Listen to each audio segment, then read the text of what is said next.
Hey everybody, it's Christine, and get ready for such an amazing interview with a good new friend of mine, Kate Northrop, who I got to know when I interviewed her as part of the Quarter Life Upgrade about finances and money and our relationship with money. And everybody just loved all the information that she shared with us because Kate really does look at money and finances and just wealth in a totally different way. And she brings love and money together. And I'm thrilled because her first book is coming out. And this is just, I think, a book everybody should read because money is an energy and we all have a relationship with money. And the title of the book is Money, a Love Story. Untangle your financial woes and create the life you really want. Because we all have a love story about money, don't we, Kate? We do. I mean, some people have more of a love-hate story around money. And that's why the book is important. Yeah. Because we want to tip the scales a little bit more towards the love. Exactly. Mm-hmm. And like I was saying, money is a relationship. Like we can't, in our world, we need money. Yeah. Like we absolutely do. Absolutely. And there's, in terms of how much and all that kind of stuff, it's a different conversation. But you can't, like things like alcohol and drugs and things, you can live without those things. Yes. But money and food are things we can't live without. And I think the two biggest areas people struggle with. But I think money, a lot of people try to deal with it with just tactical ways and don't look at the relationship way. Exactly. And this is why I love you, because you talk about this. So how did you, let's kind of back up a little bit, and how did this become such a passion of yours? Well, when, I always tell this story a little differently. That's great. So my parents went through a divorce when I was 16. And at that time, I watched my mom go through a period of getting up to speed financially because up until that point, she had just never paid attention to money. She just sort of figured my dad would do it for her. And at the time, I found that I had a pretty insatiable appetite for books on personal finance. So I was this nerdy teenager reading books by Robert Kiyosaki and Susie Orman. And I just really liked learning about it. And then I started a business when I was 18 in the network marketing industry and built a fairly successful business. And then I moved to New York when I was 22. And I promptly got myself into about $20,000 worth of credit card debt. And I was not proud of that. I felt like I was a little bit of a fraud being out there as a business owner. And then behind the scenes, my financial life was askew. So I was really good at making money, but I wasn't as good at managing it, keeping it, and spending less than I made. Even though I made good money, I still spent more than I made. And so it was through that journey of getting into all that debt and getting out of all that debt and then supporting others along that journey as well, not necessarily just around debt, but about creating a loving relationship with their money and a conscious relationship with their money, that I developed the curriculum that turned into the book. And that's why I want to teach other people that, because the difference between my life being in financial chaos and avoidance and now being, dealing with my money with my eyes wide open and in a loving way, my life is so much better, not just financially, like in all the other ways, relationship-wise, health-wise, peace of mind-wise. Mm-hmm, mm-hmm. So how did you do that? Because you said, okay, my life is so much better. So how did you go, all right, you identified I have a money problem. Yeah. Yeah. Like, seriously, a money problem.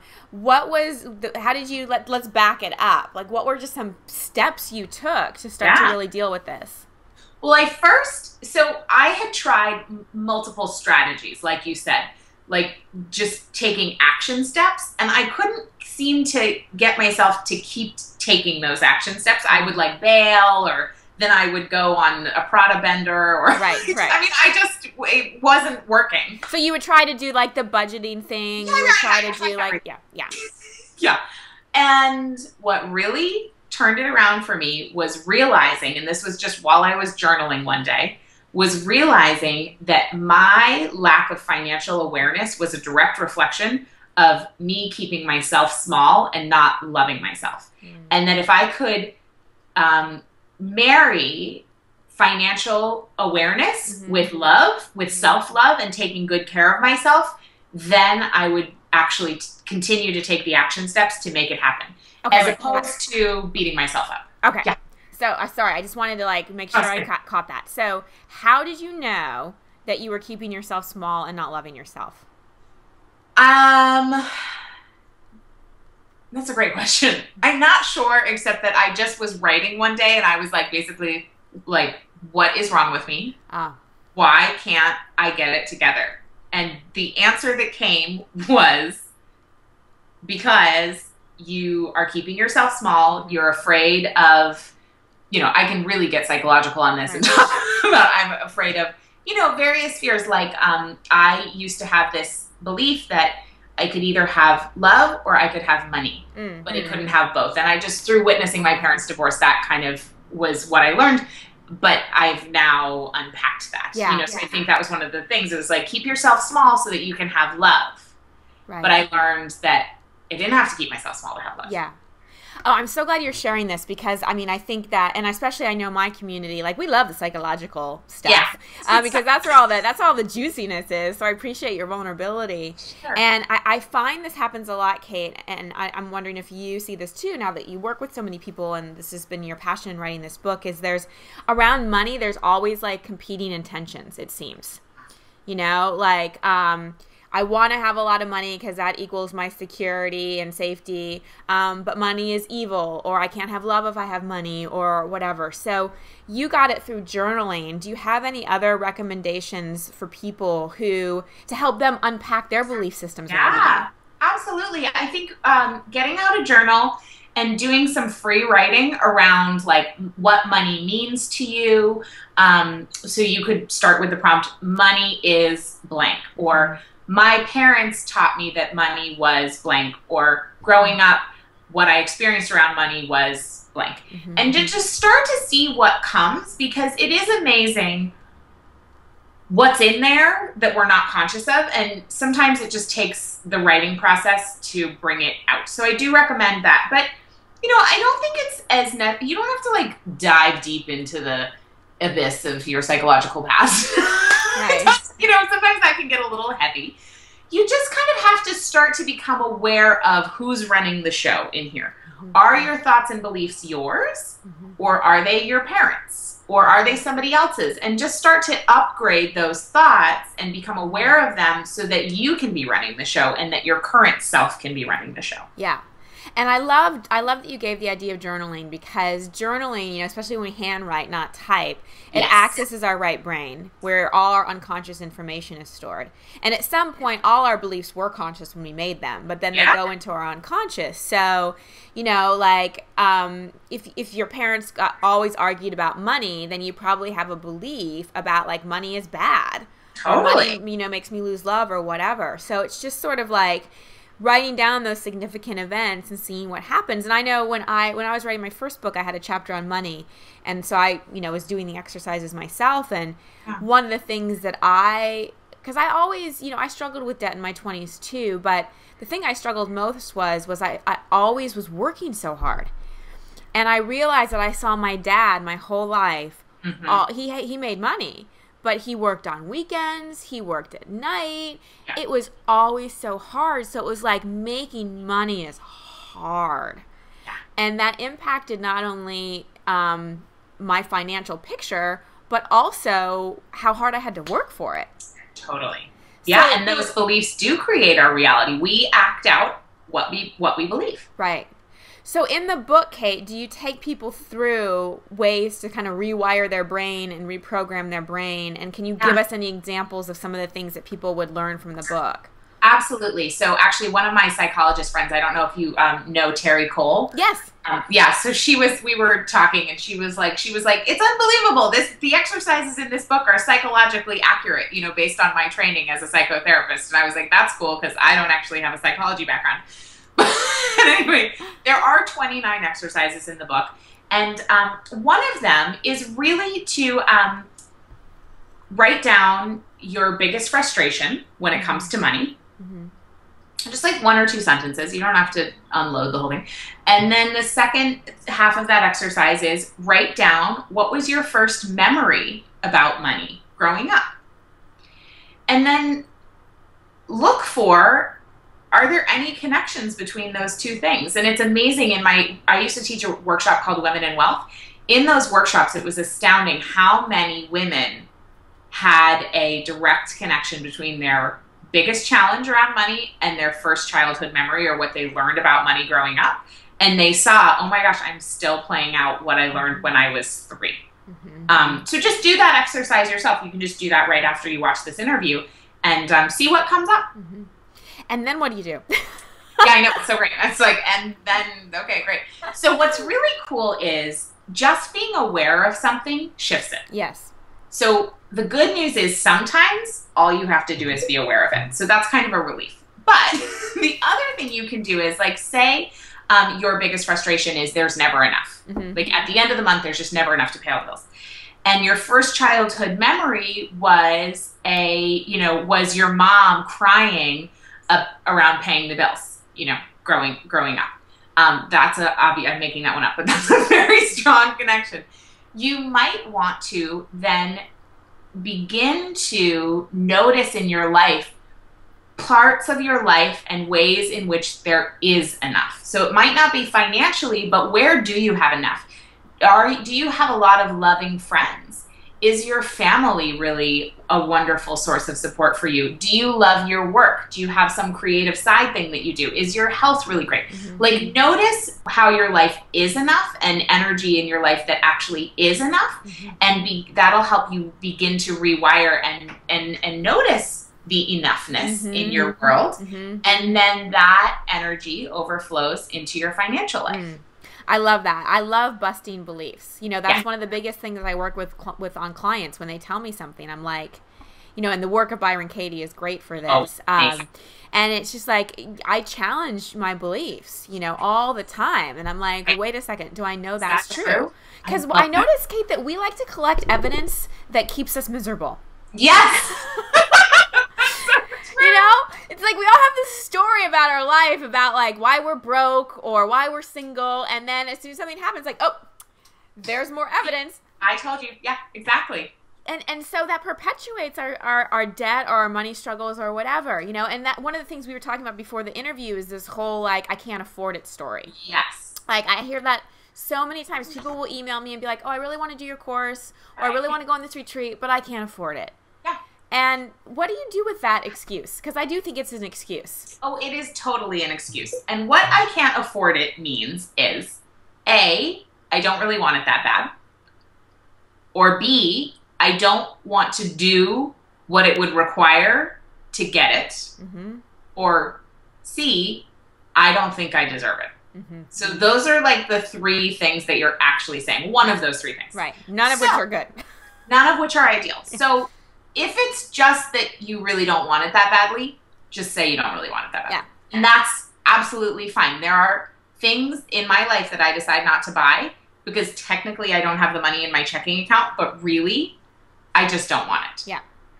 Then if it's that you really actually do want it, but you don't have the money in your checking account, a great question to turn that around is, how can I afford that? Or what can I do to get that? And there's always a way.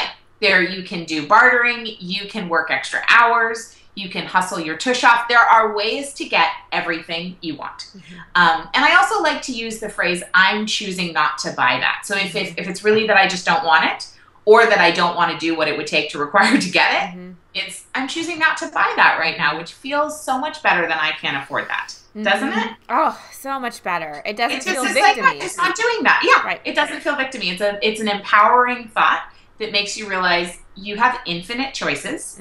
And on this choice, you're choosing to say no, which is a very healthy choice often. Right. And because the more we say I can't afford it, the more it forms that neural net in our brain that's our response. And then we form that belief system, I can't afford the things that I want. And so instead of getting creative and curious and like into the possibility of, maybe I could afford it. Yeah. Which opens up a whole new world, So, okay, I know there are people probably watching who are like really committed to their position that, no, you don't understand. I got laid off. I have debt. I have student loans. You self-help people can talk about this all you want, but the reality is I have no money. And you're telling me journaling is going to fix that? I'm not necessarily telling you journaling is going to fix it. I'm just voicing them. No, now I'm talking to them. Obviously, you think journaling can fix it. What I'm saying is, your reality is created by your mindset. If you have a mindset of lack and limitation, there are thoughts and beliefs that you have that are creating that. Right. So will journaling fix it? Not necessarily, but it's a great avenue to uncover and unpack those limiting thoughts and beliefs so you can have awareness of them and then go about changing them. Because if you're not aware of your limiting thoughts and beliefs, or if you've like got you've planted your whatever you call it in the sand, right, and you're saying like, this is just how it is. Yep. Then that will you will be right. Yep. That will be just how it is. Yep. But you have to know how you're limiting yourself in order to stop doing that. Yeah. The universe gives us what we believe. Absolutely. And what we talk about. Yes. Yes. Mm-hmm. And what we talk about. And yeah, I always say to people, like, I single people talk so much about how much dating sucks and people suck and all this kind of stuff. You know, broke people talk about how awful the economy is and job market and whatever. And as soon as you shift that conversation, first inside yourself and then externally, it's out there. But what I love about this book, what? I was just going to say, it may require you to spend time with different people who are having different conversations. Right. Right. And I'm sure you address all that in your book because you really talk about money as an entire relationship. Yes. Right. So give us a little more of a sneak peek about how the book is laid out and how it's organized, and really what people can get walking away from it. So there are 8 chapters, I think. There are 8 chapters. I know how it is. It really takes you on a journey. It's going to start with you telling your money love story. So, and I've had people come back to me and say they've only done the first chapter, and that was enough. Like just that gave them enough information to make some massive changes in their life. So that's really cool. And so we really go from the emotional, kind of the under the surface stuff into, like, that's the first half, and then into the practical stuff so you can begin to then line up your financial life and your practices get that stuff in order on a like nuts and bolts spreadsheets kind of level, but in a fun way. It's not going to be a snooze. And then finally, it takes you into thinking in new ways about income generation, where you can have leverage and some passive income and some things that are a little bit more businessy, but really important for you to be aware of, because freedom comes from having income streams that are not dependent upon you showing up. But really, it's not until you unpack that emotional stuff that even matters. So it's really a journey to get there. Right. I love that too. I love that you're saying you unpack the emotional stuff first, because I mean, I see that so much with people. They want to skip right to the kind of tactical how, and I'm like, until you do with what is there, you're not gonna the how, you're gonna feel like you're continually hitting a dead end. You know, I got my master's degree in spiritual psychology from the University of Santa Monica. And one of the things we talk about there is there's the goal line of life, which is like the physical world reality stuff, like money and job and income and all that stuff. And then there's the soul line of life, which is all about our learning and our inner world and everything, and just growing in our consciousness and moving more and more into love. And what your book does, which, you know, Money, a Love Story, perfect, is you're really dealing with that intersection of the goal line of money and the soul line of our stories around it. So it's really a holistic approach to our relationship with money. But also, you know, I see this as a book that really helps someone with their relationship with themselves in all aspects of their life. Oh, absolutely. Absolutely. Yeah. Can you talk a little bit about how you've seen, you know, net worth tied to self-worth? Yeah. Well, so one thing I want to say is I think it's more, how do I want to say this? Sometimes if we associate our net worth with our self-worth, it can cause us to feel bad about ourselves. So I just want to say, just because you don't make much money does not mean you're not worth much. Okay? Everybody has divine value. Everybody is totally priceless. Everybody has this inherent worth that does not require you to prove anything or do anything or be anything. Like, you just are valuable. Amen. So let's start there. And then know that your relationship with money will be a reflection of your self-worth. not necessarily your net worth. Because I know people who have, 7-digit net worths who don't actually have a great relationship with money, and they don't actually have a great relationship with themselves. And I know people who make $30,000 a year who have amazing relationships with money and amazing relationships with themselves. And it's just a matter of lining up your financial life with your values. Because for some people, like, the values are the house and the car and the trips and all that stuff. And in which case, that's great. Having a high net worth is really important. And there are some people for whom, it's more about adventure and nature and simplicity. And for them, a high net worth is actually not required. Mm-hmm. It's really about choices and values and priorities. Mm-hmm. Mm-hmm. I love that you clarified that up, because you're right. We're all intrinsically valuable. But how I think it plays out is when we have that negative self-image or self-worth, it just makes feeling at peace with money, or really anything, relationships, our body, anything, just so much harder. Exactly. It all begins with us. Yeah. It all begins with us, and it all begins with that journey of self-love and self-value. And so that's going to enhance your financial life for sure, and every other aspect of your life. And what I found about the universe is that it so loves us, right? And it so wants us to get what we're all here to get, which is we are whole, complete, loved, worthy, everything you said, as you said so beautifully. And so it will do whatever is necessary to wake us up. Not because the universe is cruel, but it'll hit us at the point we pay attention to. For me, where it hit me most was relationships, because that's where I had the most attachment, right? So a lot of times people will go through money woes or whatever because that's often their spiritual awakening. And that was the case for me for sure. Yeah. And part of writing your money love story is actually getting into a reframe around where were those moments of hardship, where were those hiccups or challenges along the way, and how have they served you, and where have been the lessons. So we really walk through that, because it's really important to reframe the hardships as lessons and teachers, as opposed to like, oh my God, life is doing it to me. Exactly. So like, for anyone out there who's struggling with money, know that this could be your doorway into like a whole new relationship with yourself, a deeper spiritual practice, all that kind of stuff. And it's not happening to you, it's happening for you. Yes. Yeah. Okay, so as we're wrapping up here, I wanted to get, we've gone into the soul line stuff a lot, but you have awesome practical tips and love practices about money. I actually, on our interview for the Quarter Life Upgrade, you talked about how with your cash, you like face them all forward and line them all up the same way, and you're nice to them. I did that because I just like put my cash in this, and I put it in a red envelope. And it was just all messy. And as soon as we were finished with our interview, I went down there and I'm like, hello, money. And I like organized it all. But it actually, I felt it. I felt the difference. So little things like that. You have great little tips. So could you share some more of those? Absolutely. Another thing to do every day is when you kind of sit down at your computer or whatever, or with your phone, check your bank account balance and express some gratitude, internally.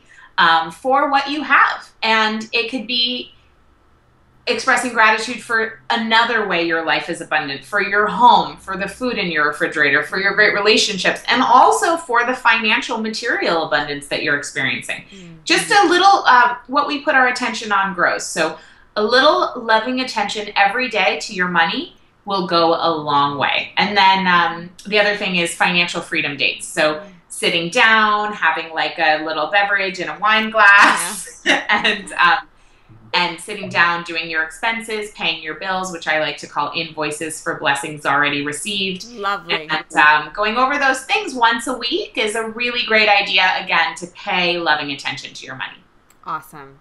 Such great advice. I'm so excited for this book. I really think it is such a necessity for people out there to really understand beyond the practical about really what's driving their relationship with money. So everybody go and get Money a Love Story so you can figure out your love story with money and write a better one. And Kate, you have so many great resources. You do an awesome vlog and blog. You have a great money quiz on your site so people can evaluate their relationship with money. Are there any other places you want to send people so they can find out more?